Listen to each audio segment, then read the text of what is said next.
You're still watching In the Loop. The Philippine IT-BPM sector is the second largest income earner for the country, just behind OFW remittances. And recently, the industry has been besieged by risks. We have automation, competition, geopolitical risks, and from inside, tax reform. Joining me today is Rey Untal, President of the IT and Business Process Association of the Philippines, more commonly known as IBPAP. I had a hard time with that name. Thank you very much for joining us today, Mr. Untal. Good afternoon, Sean, and thanks for having me. Okay, let me jump straight into it. Last week, U.S. Ambassador to the Philippines, Sung Kim, said that companies, or U.S. companies specifically, may be holding back on some BPO investments in the country due to rule of law concerns.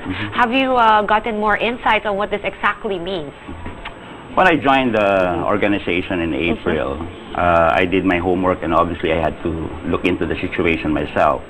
And there were indeed some geopolitical situations that occurred late last year. Correct. Which in effect resulted to what we call a wait-and-see attitude on the part of many of our locators. But over the past couple of months at least, there has been a significant uptick in terms of interest.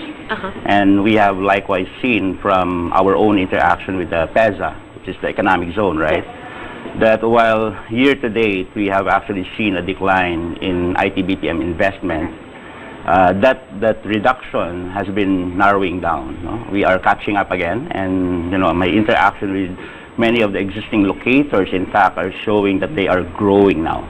Growing again. Having said that, are we going to hit our targets for 2017? I think last year, the full year revenue or income that your sector earned for the country was around $23 million. Are we going to hit that? That's actually $23 billion. Sorry, billion dollars. Right, you're absolutely correct. The reckoning is actually done at the end of the calendar year. So at this point in time, it's very early for us to make any pronouncements or projections.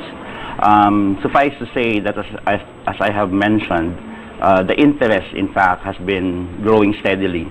And by the end of the calendar year, we will get into a recalibration exercise and look into the actual growth. And by then, I would be more than happy to share with you what those numbers are.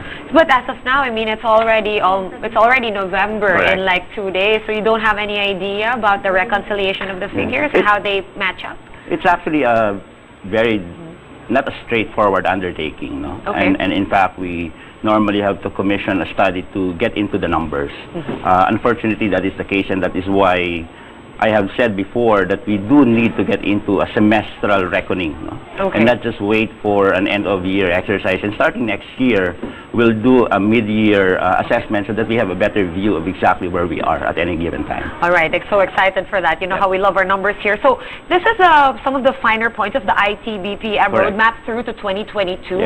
Are we on track to hit all these targets that you've set?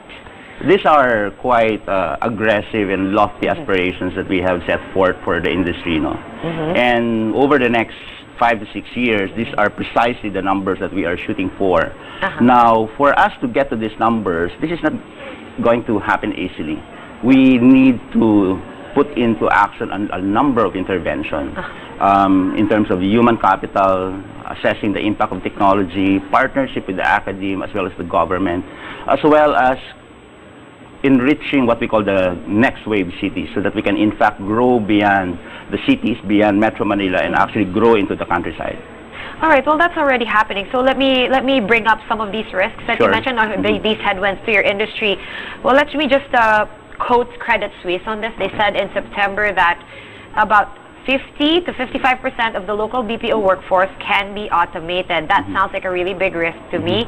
Is this accurate? And what steps are you concretely taking to make sure that this 50% or more can find other or can upskill their jobs? And can they be absorbed still? When we did this roadmap around July of last year, the impact of artificial intelligence and intelligent automation, for that matter, has been factored in.